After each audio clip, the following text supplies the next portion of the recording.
on that. I think everybody's answer was, at a very high level. I want to congratulate you for that. And of all of those fears, I think the biggest one was the fear of feeling. And that's one of the reasons why Soma was so popular in this new society. So in this class, we're going to be talking about feelings, different types of feelings. What are our feelings? Is there really a difference between feelings and emotions? And what can we do to handle our feelings or our emotions? So we're going to start out by talking about the word emotions. According to experts, there are 7 basic emotions, only 7. I'm going to share on my screen with you, and we're going to take a look at what these emotions look like on people's faces. Allegedly, every time somebody expresses one of these emotions, they usually take on all the physical characteristics of that emotion. And then after that, we're going to talk a little bit about emotions and feelings, if there's really a difference between the two. So I'm going to share my screen with you. And I think I'm going to pause the recording because there might be some copyright something. Good. Okay, so the 7 emotions are fear, anger, joy, sadness, disgust, surprise, and contempt. Remember that contempt is desprecio and disgust is asco. Those are the emotions, and the different levels that we feel of sensations are feelings. So what exactly is our emotions? They are simply the way in which we react to certain situations. Your emotions are not right or wrong. They're just part of being a human being. You're a human being. You are alive. You are going to experience different emotions. The problem is that from the time we're very small children, the people around us who think they know what's best for us start telling us things like, los hombres no lloran. How many of you have heard that? Let me see a thumbs up if you've heard that, los hombres no lloran. That is crap. Nobody should be saying that, because men are also humans and they are entitled to their emotions. So what do you think happens when we tell a little boy from the time he's a little baby, los hombres no lloran? What do you think happens when he's 20 years old? Who wants to answer this? What would happen in that situation?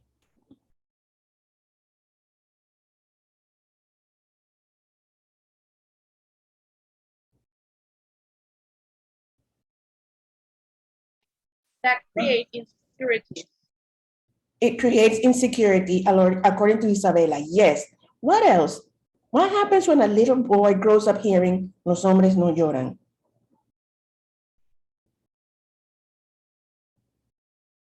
He will become repressed as an adult and he won't be able to express what he feels with his partner or with anyone. Good stuff, Moises. Deep stuff. And that's absolutely true. Okay, so Moises said he would become repressed in his emotions. What does that mean? Who wants to tell me what does it mean to repress your emotions? To close yourself to people and don't be open-minded if you have to, and be, like in drama say, a ice person. Be cold too. Okay, exactly. It means when you don't feel safe enough to express what you really feel. And repressed emotions might sound like a great idea, but they actually lead to a lot of different diseases and illnesses, physical illnesses. And there are a lot of scientists who are discovering that huge connection between repressed emotions and, for instance, stomach cancer. But that's a whole different story for a whole different day. Okay, so when a little boy grows up, from the time he's a child, he grows up hearing, los hombres no lloran, los hombres no lloran. He's going to internalize that and he's going to think it's true. And then he's going to be unable to express his emotions. So you've heard a lot of women, maybe you have, maybe you haven't, always complaining about, ay, no se abre, no me cuenta lo que siente, no me dice. And that's precisely the reason why this happens. Because if you tell a child that his emotions are wrong or that he shouldn't feel them, then he's going to simply block everything off. And a lot of times when men start to express, when they want to express sadness, because sadness is not acceptable if you're a man, they're actually going to express it in the form of anger. So a lot of anger is actually sadness. Okay, so that's one of the toxic things that society tells little boys. Let's talk about the toxic things about emotions that society tells girls. Who has one? Tell me one.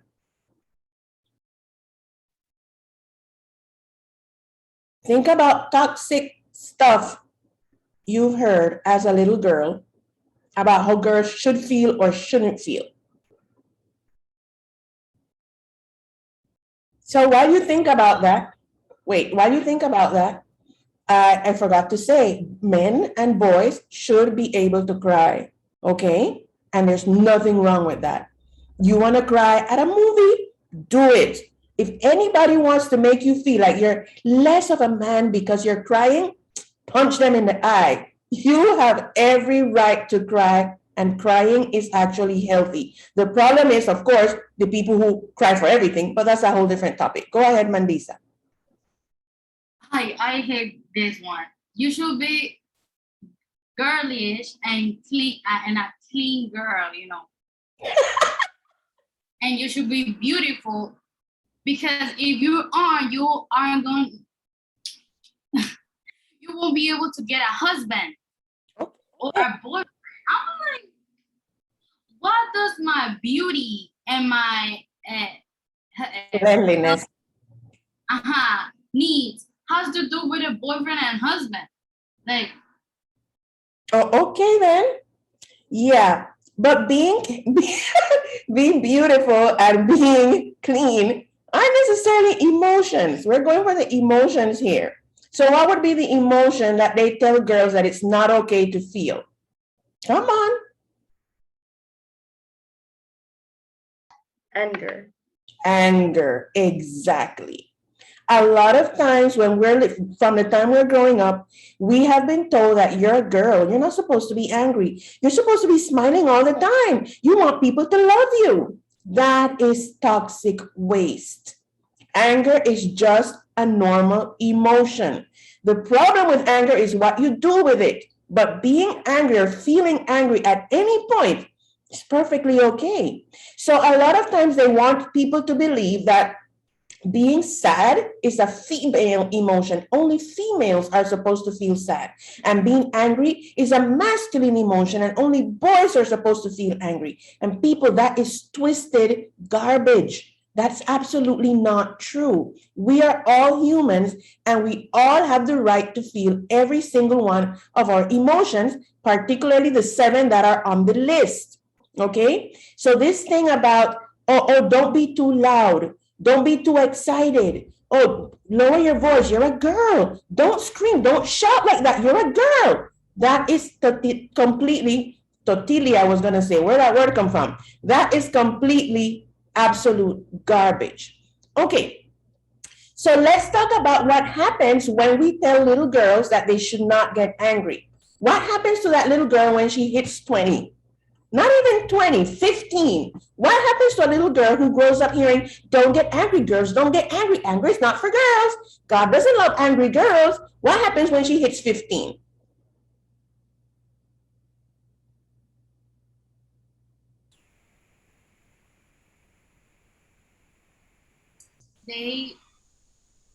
they can become a vulnerable. It's a word. For a man to get it, or there's grown-ups that, you know, as a girl you have been feeling like that for years, and now you're like used to it. And yeah, there's a old man here insulting me or doing sexual harassment. I'm like, yeah, that kind of stuff. Okay, And so that's one angle. That's one angle, and we're going to discuss this in a few minutes. But let's go a little let's take a few steps back. Anger is a normal emotion that you have every right to feel and that you have every right to express. So if you as a female are not allowed to express your anger outwardly, a lot of times what girls do is that we turn that anger against ourselves, okay? And all the anger that we repressed that was supposed to be for other people, we have turned it against ourselves. And how does it show up? Talk to me, girls. Yes, Mary. It shows up like with, I don't know how to say rebellion. Rebellion. Yeah, I think it turns out like that. Okay, that's one way. What's another way? How does this anger that you repressed show up when you hit 15, 16, 17? Because you were never encouraged to express it. Yes, Sally? Low self-esteem. Okay, that's a good one too. So we said rebellion, low self-esteem. Who wants to go deeper? Mental illness. Mm-hmm. You went way, way, way deep. Okay, so let's come back up a little more. What type of mental illness?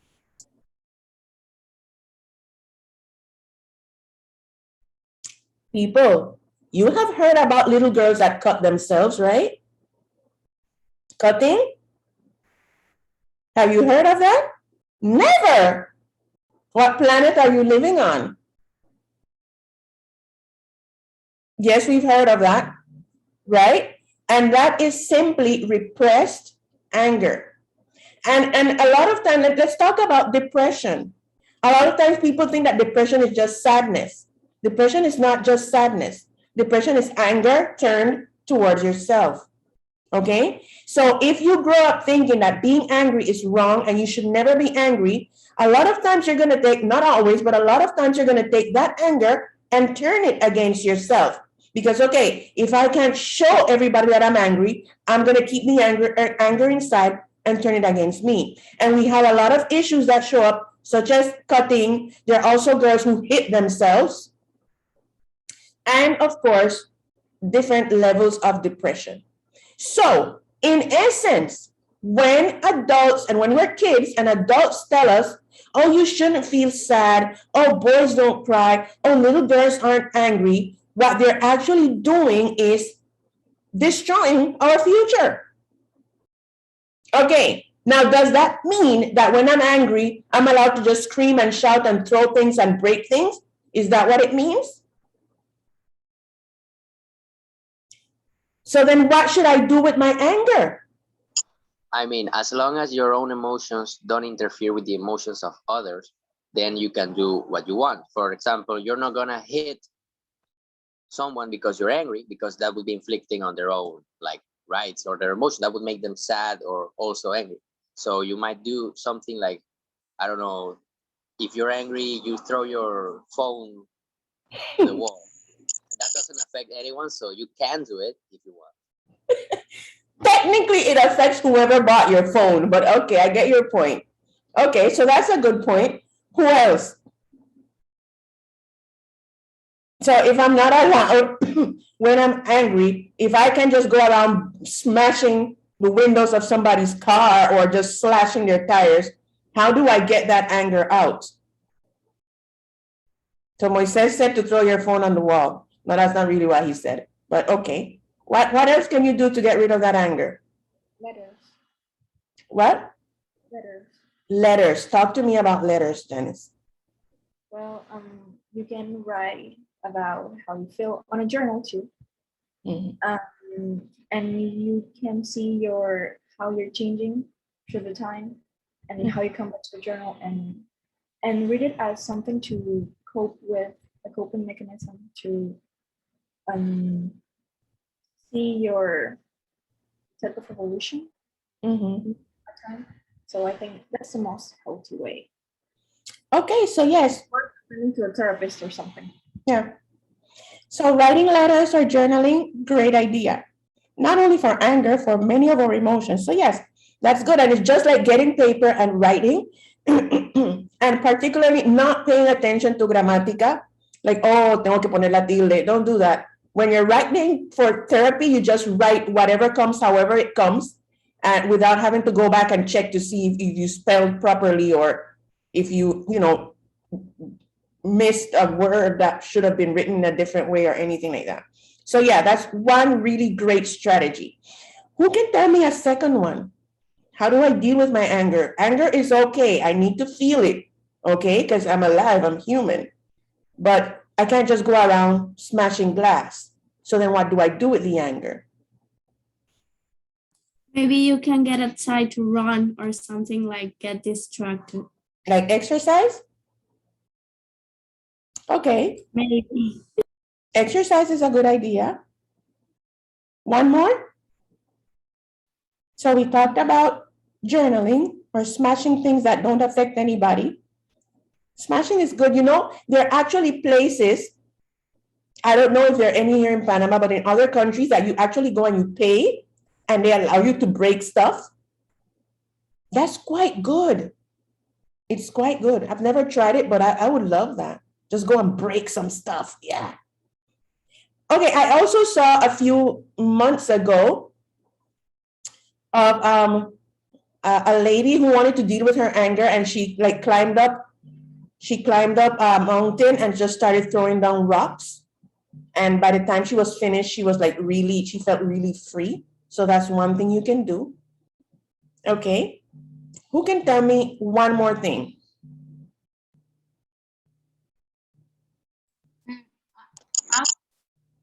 Do something, but that will not affect other people, but it will at some point make you stop doing the activity and make you like, how do I say, meditate, or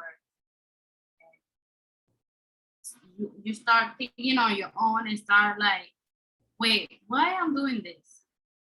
And then you can figure out that the thing that you were doing is not going to solve the problem. For example, in my case, the way I deal with anger is screaming at my pillow. And then when I stop doing that, I ask myself, like, I question myself, like, why I did that? It won't help me. And it makes me laugh at the same time. And Does it make you feel better? Yeah. So then it helps. Anger won't go. That's it. But if it makes you feel better, even if it's only 1% better, then it helps. For instance, I can't go and scream. If I do that, it's going to hurt my throat.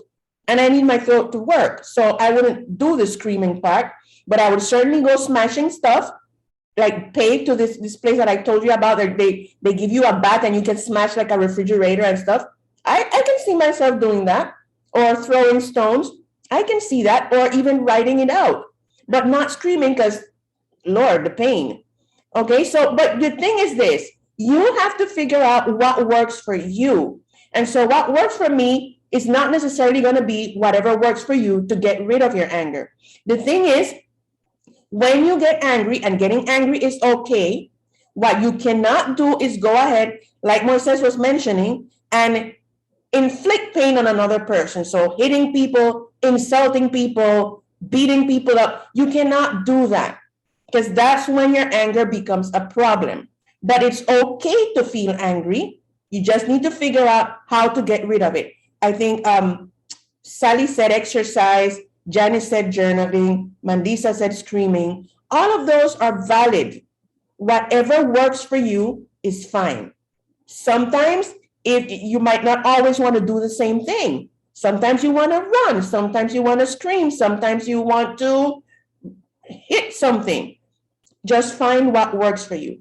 Now, if you remember that list of 7 emotions that I showed you at the beginning of the class, anxiety was not on the list. So that means that anxiety is actually hiding behind one of these emotions. So let me share that again. If I can find it. Oh, there it is.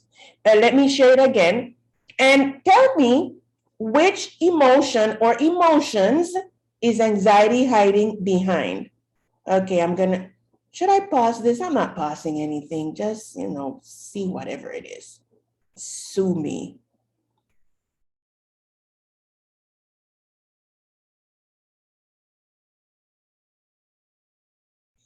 So these are the 7 emotions. Anxiety is not specifically here. Anxiety is hiding behind some of these emotions. So let's take a good look and tell me which emotions is anxiety hiding behind. It can be 1 or 2 or 3. Okay, who wants to tell me? Me. Go ahead. I think it's surprise and fear.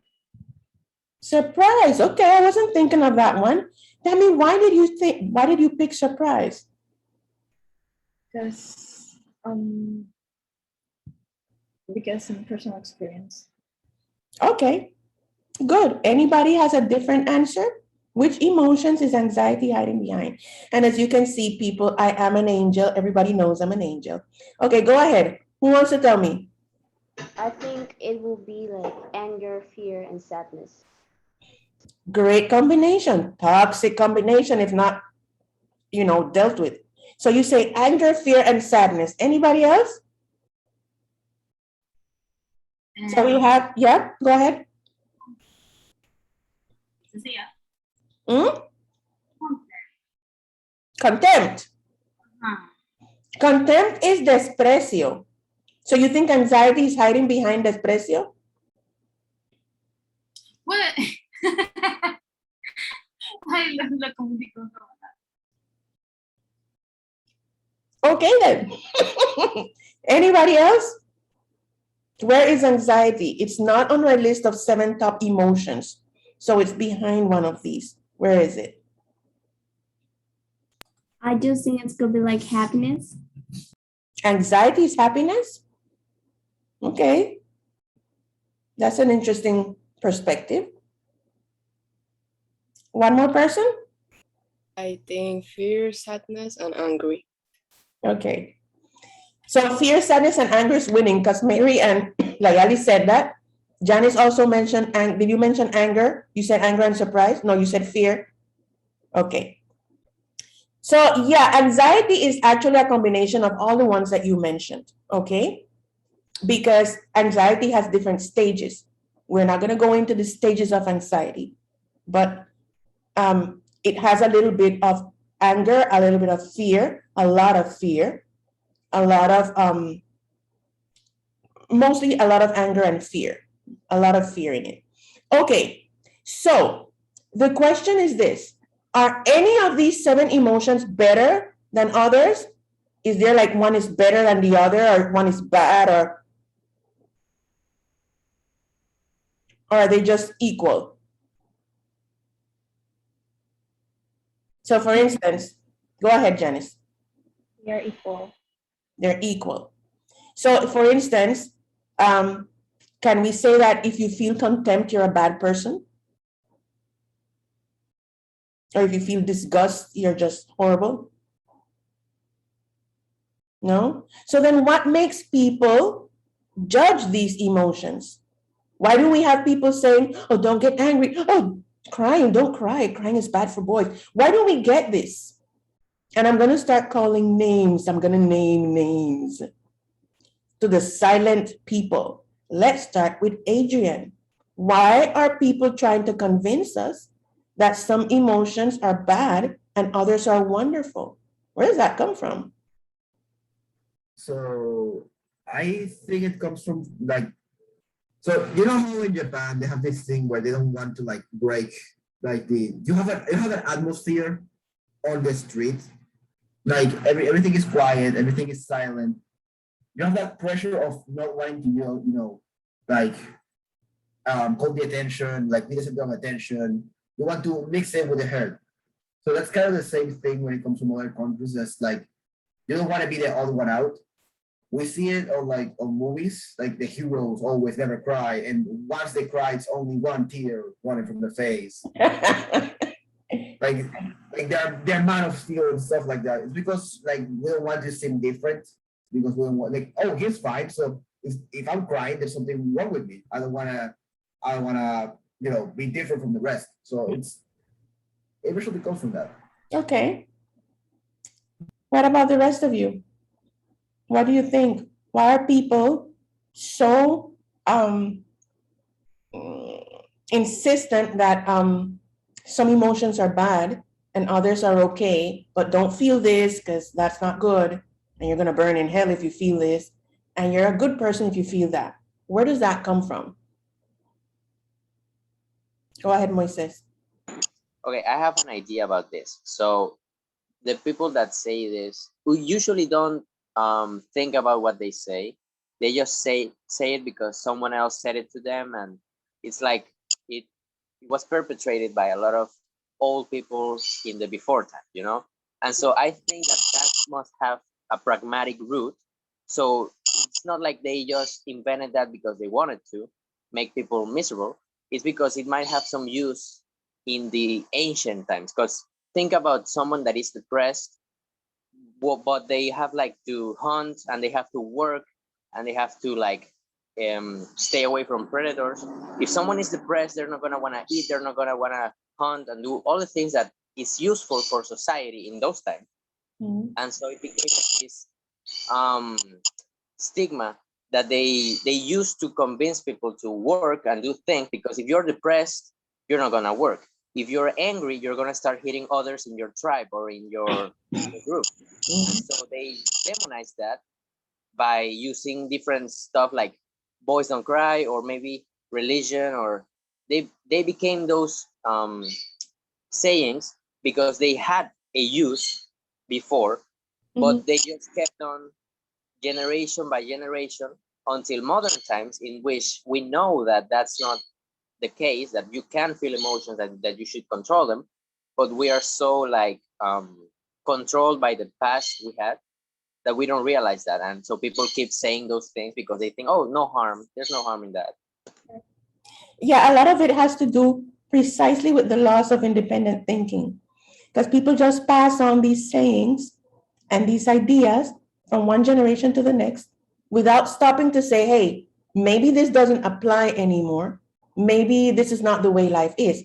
And that happens not only in dealing with emotions, it happens in so many other aspects. I could mention one aspect that a lot of people haven't noticed. One of the reasons why so many little girls start getting pregnant 12, 13, 14 is because what age did girls get married in biblical times? Meaning way back then history. Girls got married at 12 as soon as they got their period, 12, 13. And that concept is still somewhere in people's minds.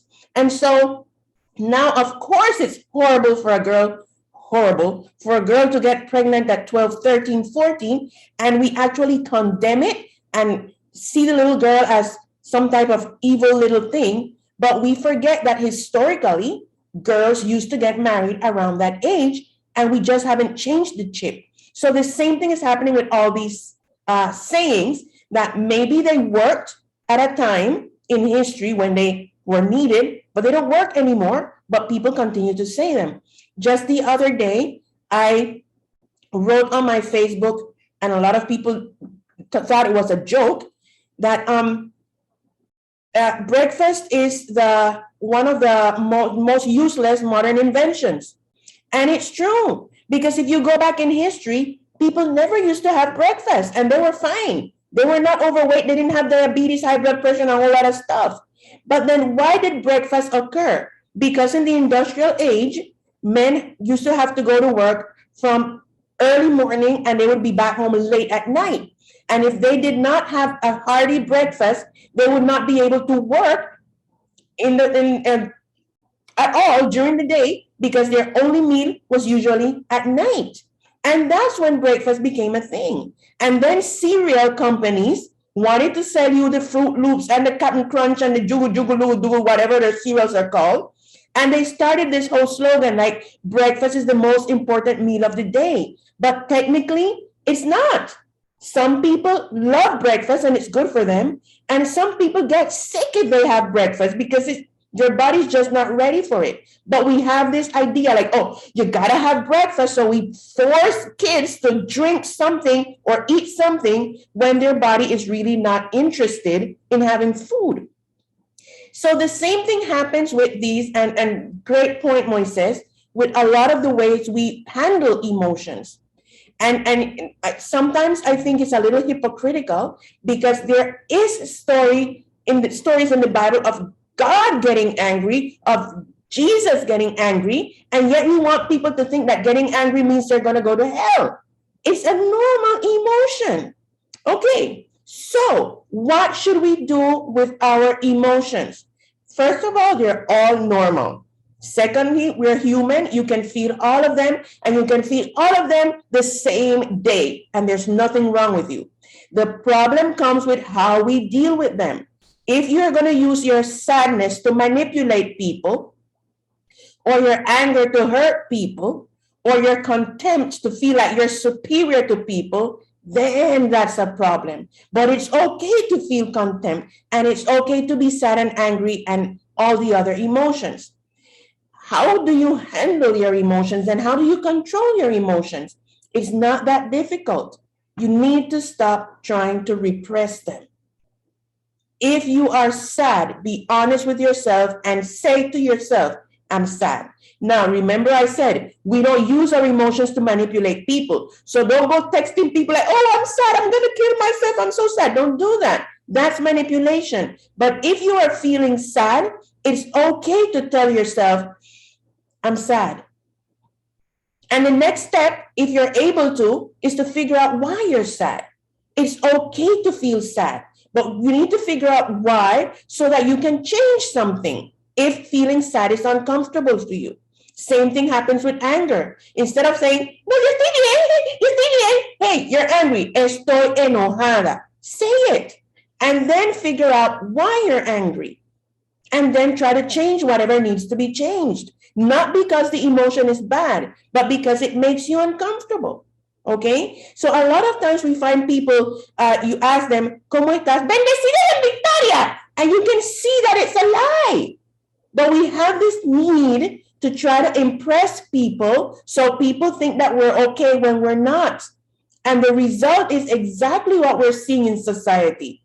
A whole lot of robots walking, zombies, not robots, zombies walking around because somehow they were told that it was wrong to feel, and then they are no longer able or willing to feel something that's just really normal. So, ladies and gentlemen, which are the emotions that you think people hide the most and why? Oh, I was calling names. Who was going to answer? Me, Soto. Go, Soto, yes, I was coming for you, Soto. Go ahead. That is because that represents weakness. You heard? Weakness. Yes, yes. Yes, I heard you. I also heard presente, but I heard you. Yes, those emotions that show weakness. Good. Tell me which ones those would be, Soto. I said sadness. Sadness, because it shows weakness. Okay. What else? Who wants to tell me the emotions that we hide? Why? Go ahead. Fear. Fear. And why do we hide that?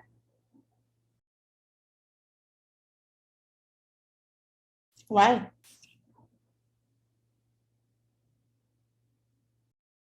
Why do we hide fear? Makes you think that if you say what you're fear of, they will judge you. Ah, the fear of being judged. Yes, absolutely. You would not believe the stuff I'm afraid of. I'm afraid of going to the gas station. I really do not like going to the gas station.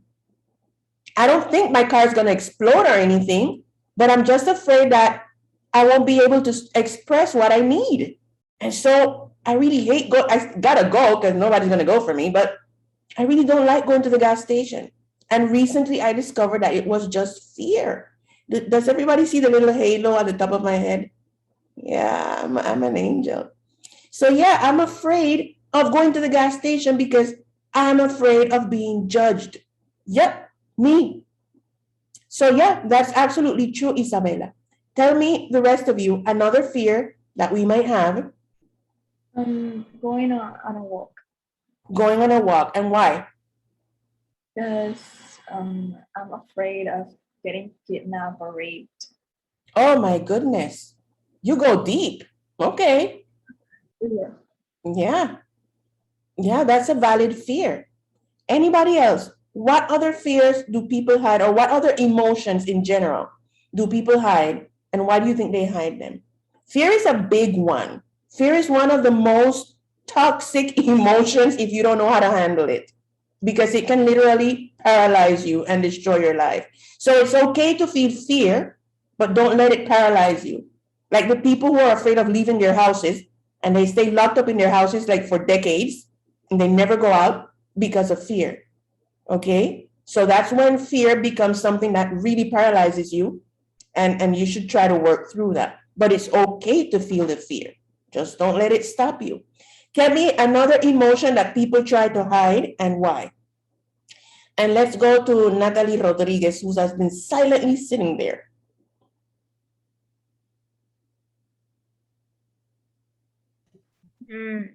I think that pain or frustration, there are people who don't like to, no, there are people who hide their pain or frustration. Why? Because maybe they don't want to be like anyone to talk about them, like, oh, she or he is doesn't know how to control himself or herself. So I think there are many people who hide their frustration, so as Isabella said, not to be judged. Yeah, good one. One more person? Brenda Lucia? Teacher, I would say that sadness, because from there it becomes the depression, because you like Isabella say, you will be afraid of about the comments of the people. And that's one of the reasons why people have the bad habit of you asking them, ¿Cómo estás? And they tell you bendecida y en victoria, when it's not true, because they don't want to be judged. But if you are not able to just be open, you can't. There's a saying that says you can't be healed if you won't be real. That is so true. In order for people to help you, you need to be able to say what's wrong. And again, nothing's bad with being sad. Being sad is actually okay. But if it's something that's happening every day, all day, and if it's making you do weird stuff, then you probably need to get some help to work that through. And getting help doesn't mean you got to go to a therapist. There are many other ways that you can help yourself, as we mentioned before. So yeah, it's true. Sadness, people like to hide sadness. What about contempt? Desprecio. Do you think people hide contempt? There's a lot of people who don't like you who pretend they like you. Have you never seen that happen? Yeah. So let me see. There are people here who have not participated, or everybody spoke. Everybody spoke? Okay, let's go to Mary Foster. Why do you think somebody would hide contempt?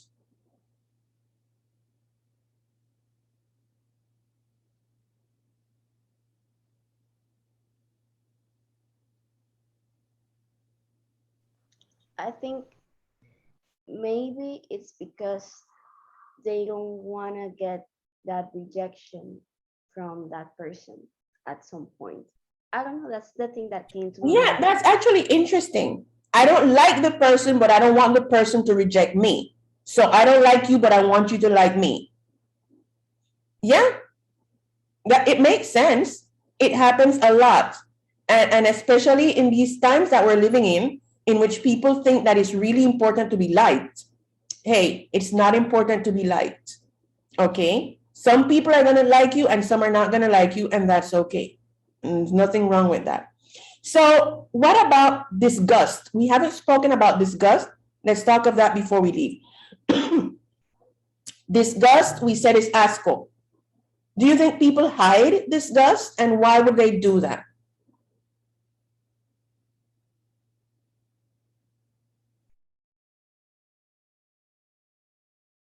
Think about the things that make you feel disgusted, things that give you asco. Have you ever found yourself really hiding that disgust, and why? Yeah. Go ahead.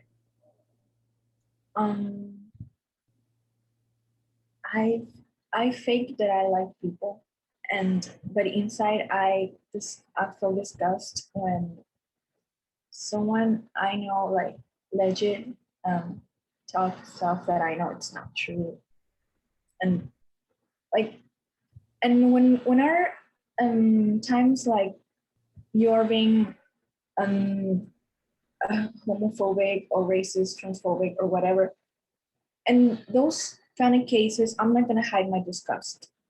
And you disgust me, and that's it. Like, I'm not gonna hide it. Yeah.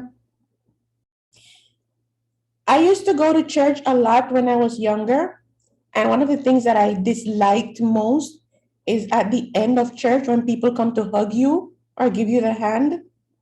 And I was like, I don't know where your hand was. I don't know what you touched. Don't touch me with that hand. Because, you know, sometimes people walk into the bathroom and walk back out and their hands are dry. And it shouldn't be dry. So that was disgusting that these people were touching their body parts and then giving me their hand. I hated that. But I hate it. So I'd be like, yeah, okay. Why did I do that? Because I didn't want to be a bad person. I don't want to be judged. I don't want to be disliked or rejected. But, you know, thank God for pandemics and alcohol. And now, you know, you can just go around like, oh, sorry, cannot hold your hand, sorry. Wish that had existed in my times, but it wasn't a thing. But yes, a lot of times we want to hide our disgust. And as Janice said, sometimes we shouldn't. Because if somebody is being unfair, we don't have to hide our disgust at that. But sometimes we still do. Okay, in essence, ladies and gentlemen, conclusion. Emotions are perfectly normal. Emotions are okay, and you can feel all of them in one day or in 1 hour, and that's okay. A lot of times the problem comes with what we do because of the emotions, because we're trying to hide them or because we're afraid of expressing them. And some of the tips that your classmates shared are completely valid. All of them are valid. Find something that you can throw that doesn't affect anybody. Write it down in a journal or write a letter.